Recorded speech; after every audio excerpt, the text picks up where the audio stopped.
Kali ini kita akan sedikit membahas tentang bisnis sepak bola, khususnya sepak bola di Indonesia. Dan video ini dibuat berdasarkan pengetahuan saya pribadi dan riset kecil-kecilan. Jadi jika ada yang ingin menambahkan atau mengoreksi, silakan berkomentar. Sepak bola adalah salah satu atau bisa dibilang olahraga paling favorit di dunia, paling banyak penggemarnya, dan paling banyak perputaran bisnisnya. Kita mungkin sering berbicara tentang sepak bola dari sisi kompetisinya, padahal sepak bola itu sendiri adalah bisnis. Dan kali ini kita akan sedikit membahas bisnis sepak bola. Oke, mari kita mulai.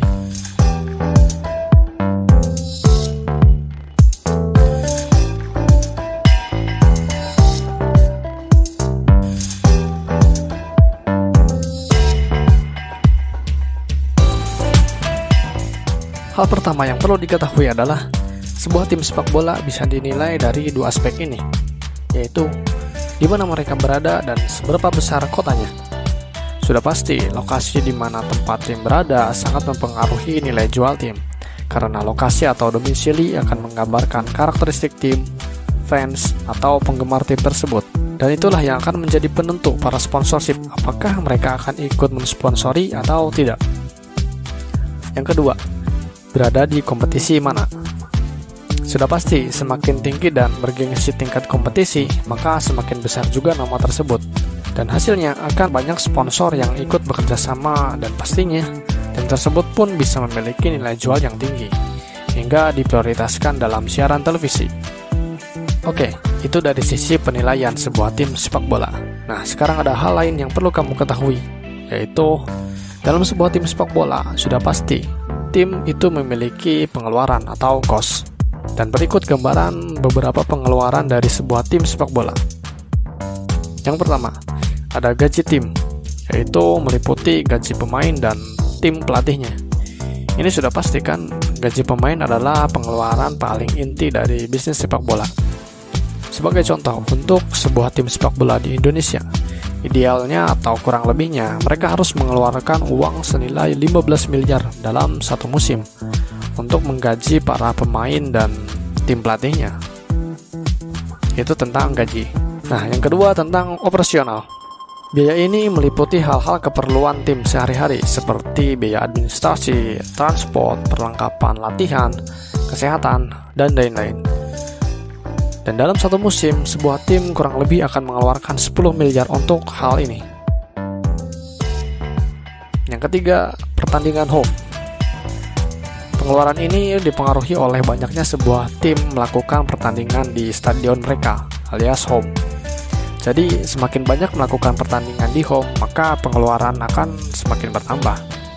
Karena sudah pasti, dalam satu pertandingan sepak bola, sebuah tim tuan rumah harus mempersiapkan segalanya, dari mulai petugas, pengurus acara, izin, dan lain-lain, hingga keamanan yang paling penting, apalagi di Indonesia yang mana notabene sering terjadi kerusuhan.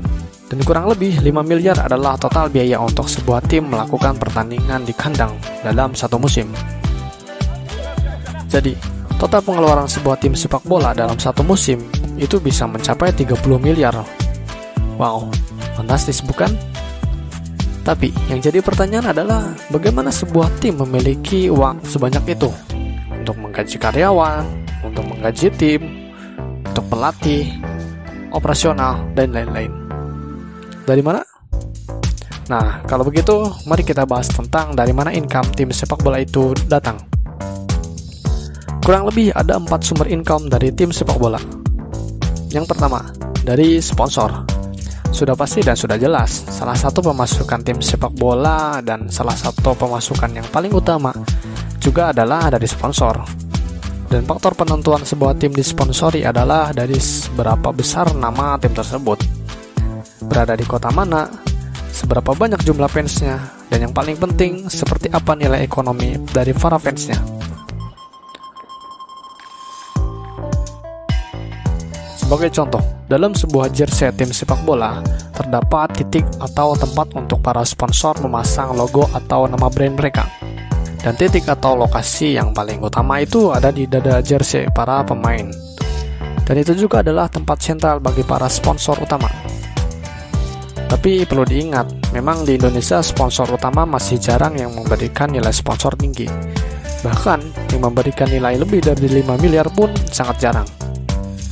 Dan itulah kenapa di jersey tim sepak bola Indonesia memiliki banyak sponsor. Ada di dada, di bawah dada, di belakang, di dekat nomor punggung, dan lain-lain. Karena memang itu semua dibutuhkan sebagai penambah nilai income. Ini memang berbanding terbalik jika kita melihat di tim-tim Eropa.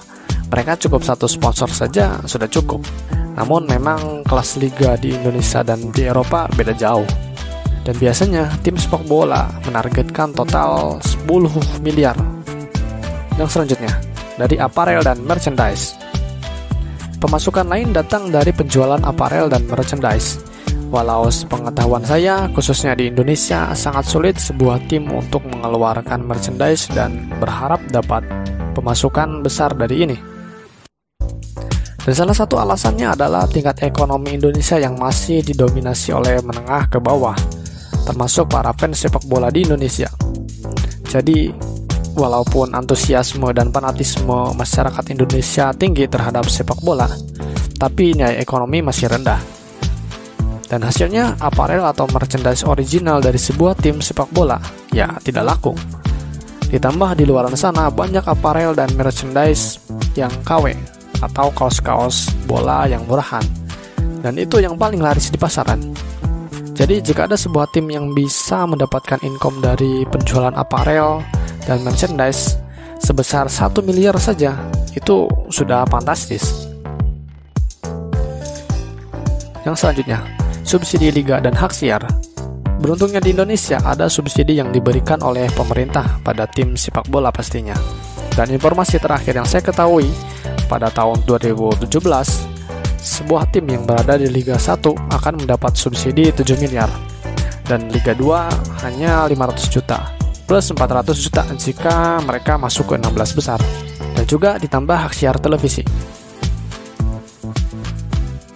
Dan income yang terakhir adalah sudah jelas, yaitu penjualan tiket. Yap, ini income yang utama juga, karena berhubungan langsung dengan pertandingan sepak bola, yaitu penjualan tiket penonton. Jika kita totalkan sekilas, untuk mendapat 30 miliar hanya dari sponsor, penjualan aparel, dan subsidi pemerintah, sudah jelas itu tidak cukup. Maka tiket salah satu penolongnya.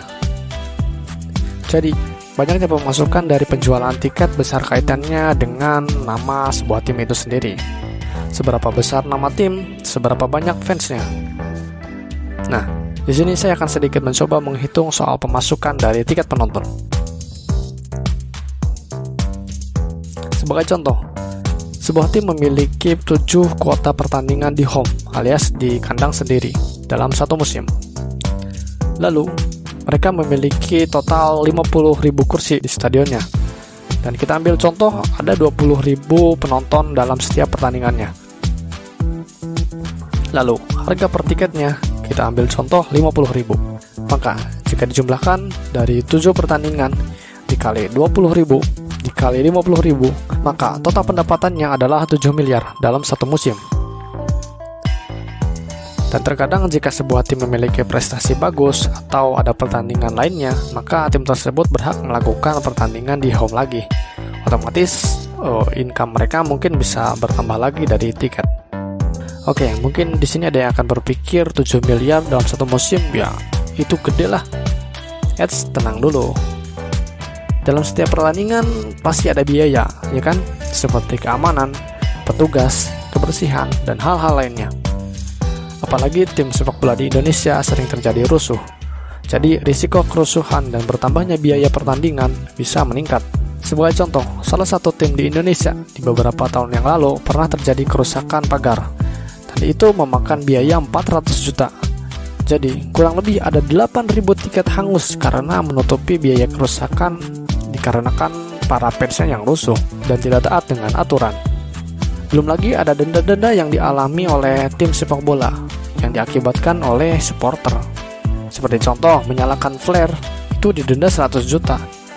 Bayangkan saja, hanya gara-gara supporternya yang tidak taat. Mungkin saking senangnya atau seperti apa, tapi sebenarnya mereka merugikan timnya.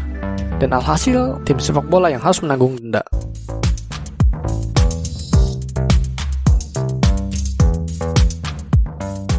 Oke, mari kita rangkum soal pengeluaran dan pemasukan. Berikut tabelnya. Jika kita totalkan, pengeluaran membutuhkan total 30 miliar biaya. Sedangkan pemasukan, jika kita totalkan dengan asumsi perhitungan dan sampel data di atas, maka hanya terkumpul sekitar 25 miliar. Secara hitung-hitungan kasar dari riset saya di atas, bahwa ternyata untuk mencapai 30 miliar dalam satu musim sangat sulit. Hal ini memang terjadi dari banyaknya faktor, dan hal yang menurut saya pribadi dan kita sebagai para penonton bisa ikut serta dalam memajukan sepak bola di Indonesia adalah: yang pertama, belilah aparel atau merchandise original dari tim sepak bola kesayangan kamu. Karena dengan itu, kamu sama saja menghidupkan tim kesayangan kamu, menghargai mereka. Yang kedua, jadilah supporter yang sehat. Sepak bola di Indonesia memang luar biasa serunya, antusiasme, fanatisme yang memberikan warna di kancah sepak bola tanah air ini menjadi lebih hidup. Tapi ingat, jangan sampai kita ingin mendukung tim kesayangan, malah merugikan tim. Seperti membuat kericuhan, bentrok antar fans, tidak taat peraturan saat menonton, dan lain-lain. Karena kemajuan sepak bola Indonesia sudah pasti ada keterkaitannya dengan kita sebagai penonton. Karena semakin kita dewasa menjadi fans sepak bola, maka nilai jual sebuah tim akan tinggi di mata sponsor. Dan tim sepak bola pun pasti akan mendapatkan keuntungan lebih, hingga bisa menghidupi timnya dengan layak, memberikan fasilitas terbaik bagi pemainnya, memberi kesehatan yang baik, dan akhirnya pemain semakin berkualitas, dan tim pun akan semakin banyak prestasi.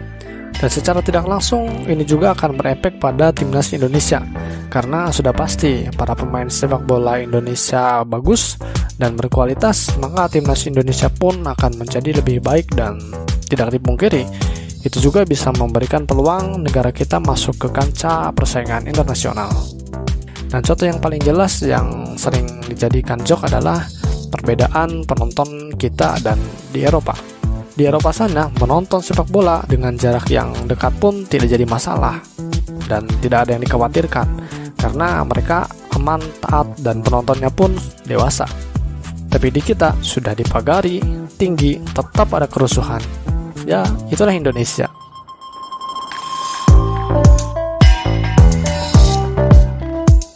Jadi, bagi kamu para pencinta sepak bola, jadilah fans yang bijak. Saya Mekdani. Jangan lupa subrek. Terima kasih.